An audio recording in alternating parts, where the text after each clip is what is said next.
Hello everyone, आज की इस वीडियो में हम बात करने वाले हैं लीवर फंक्शन टेस्ट के ऊपर। लीवर फंक्शन टेस्ट में कितने पैरामीटर आते हैं और साथ ही साथ सभी पैरामीटर का नॉर्मल रेंज क्या होता है, A to Z हम इस वीडियो में बात करने वाले हैं। तो चलिए वीडियो को स्टार्ट करते हैं और सबसे पहला पॉइंट समझते हैं कि लीवर फंक्शन टेस्ट में कितने पैरामीटर आते हैं। ठीक है, तो याद रखिएगा लीवर फंक्शन टेस्ट में 10 से 12 पैरामीटर या फिर 12 से 14 पैरामीटर आ सकते हैं, डिपेंड करता है अलग अलग लैब का रिपोर्ट। ठीक है, कहने का मतलब अलग अलग लैब की रिपोर्ट में आपको ये जो पैरामीटर है थोड़ा अलग अलग देखने को मिल सकता है। किसी में 10 भी मिल सकता है, किसी में 12 या फिर 12 से 14 भी देखने को मिल सकता है। तो हम इसमें आपको पूरा 14 पैरामीटर आपको बताएंगे कि लीवर फंक्शन टेस्ट में इतना आता है। ठीक है, तो सबसे पहला पैरामीटर है टोटल बिलिरुबिन। टोटल बिलिरुबिन का जो नॉर्मल रेंज होता है वो होता है अप टू 1.0 mg/dl। ठीक है, अप टू 1.0 mg/dl क्या होता है, इसका नॉर्मल रेंज होता है। ठीक है, अगला इसमें है डायरेक्ट बिलिरुबिन। डायरेक्ट बिलिरुबिन क्या है, अप टू 0.5 mg/dl। अगला है इनडायरेक्ट बिलिरुबिन। इनडायरेक्ट बिलिरुबिन का normal range up to 0.5 mg/dl है। कहने का मतलब बिलिरुबिन में 3 आते हैं, टोटल, डायरेक्ट और इनडायरेक्ट। टोटल का अधिक से अधिक 1 mg/dl और डायरेक्ट और इनडायरेक्ट का दोनों का सेम होता है। कितना होता है, 0.5 mg/dl। ठीक है, अगला जो है वो है SGOT। SGOT को हम एक और नाम से जानते हैं जिसको बोलते हैं AST। इसका नॉर्मल रेंज 8 से 40 यूनिट पर लीटर होता है। ठीक है, अगला जो है 5वें नंबर पे SGPT, इसको हम ALT के नाम से भी जानते हैं। इसका जो नॉर्मल रेंज है 5 से 38 यूनिट पर लीटर होता है। ठीक है, अगला जो है SGOT SGPT ratio. SGOT SGPT ratio का नॉर्मल रेंज 0.8 से 1.2 तक देखने को मिलता है। इसमें कोई यूनिट नहीं होता। क्यों यूनिट नहीं होता, क्योंकि ये रेशियो है, कैलकुलेट करके निकाला गया है। ठीक है, अगला पॉइंट 7वें नंबर पे है एल्कलाइन फास्फेट।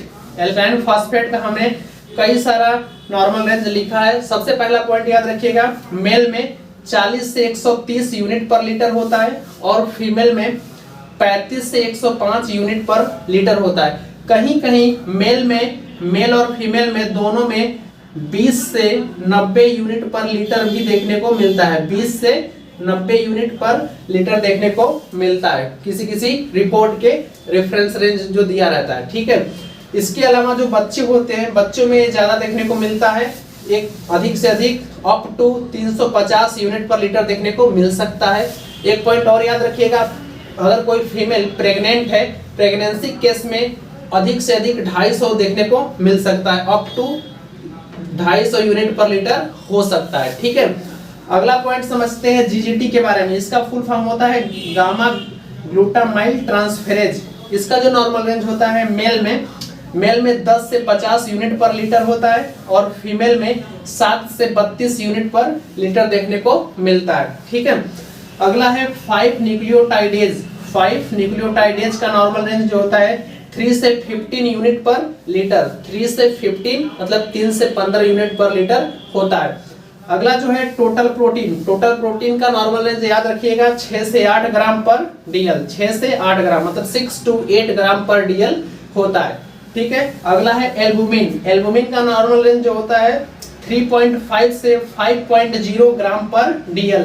याद रखिएगा कि हर एक टेस्ट का जितना भी हमने बताया अभी तक, सभी का नॉर्मल रेंज के साथ साथ उसका यूनिट जरूर याद रखिएगा कि अगर नॉर्मल रेंज अगर आपने याद कर लिया है, यूनिट याद नहीं है तो इसका कोई मतलब नहीं है। यूनिट जरूर याद रहना चाहिए। ठीक है, तो याद रखिएगा 11वें नंबर पे था हमारा एल्बुमिन।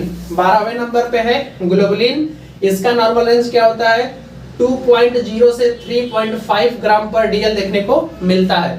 ग्राम पर DL ही होता है प्रोटीन का नॉर्मल जो यूनिट होता है। ठीक है, टोटल प्रोटीन में भी ग्राम पर DL और एल्बुमिन में भी और ग्लोबुलिन में भी ग्राम पर DL ही होता है। ठीक है, अगला है एल्बुमिन और ग्लोबुलिन रेशियो, मतलब जिसको हम शॉर्ट में AG रेशियो के नाम से जानते हैं। इसका नॉर्मल रेंज 1.0 से 2.5 देखने को मिलता है। इसमें कोई यूनिट नहीं होता। ठीक है, AG रेशियो में कोई यूनिट नहीं होता। और सबसे लास्ट में है 14वें नंबर पे LDH। इसका फुल फॉर्म होता है लैक्टेट डिहाइड्रोजिनेज। ठीक है, लैक्टेट डिहाइड्रोजिनेज।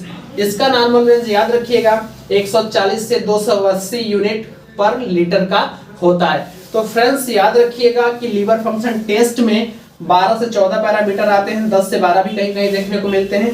हमने सभी पैरामीटर को बता दिया और सबका नॉर्मल रेंज बता दिया। ये जो नॉर्मल रेंज हमने बताया है, हो सकता है कि आपके लैब का नॉर्मल रेंज थोड़ा बहुत अप डाउन हो सकता है, लेकिन एकदम डिफरेंट नहीं हो सकता। थोड़ा बहुत आपका जो नॉर्मल रेंज रहेगा थोड़ा बहुत कम थोड़ा बहुत ज्यादा हो सकता है। ठीक है, आई होप आपको समझ में आ गया होगा कि लीवर फंक्शन टेस्ट में कितने टेस्ट आते हैं और साथ ही साथ सभी टेस्ट का क्या क्या नॉर्मल रेंज होता है। अगर कोई आपसे पूछेगा तो आप डायरेक्ट बता सकते हैं कि 10 से 12 पैरामीटर होते हैं या तो 12 से 14 पैरामीटर है। अगर वो पूछ लिया कि 14 पैरामीटर का नाम बताओ तो आप नाम भी बता दीजिएगा।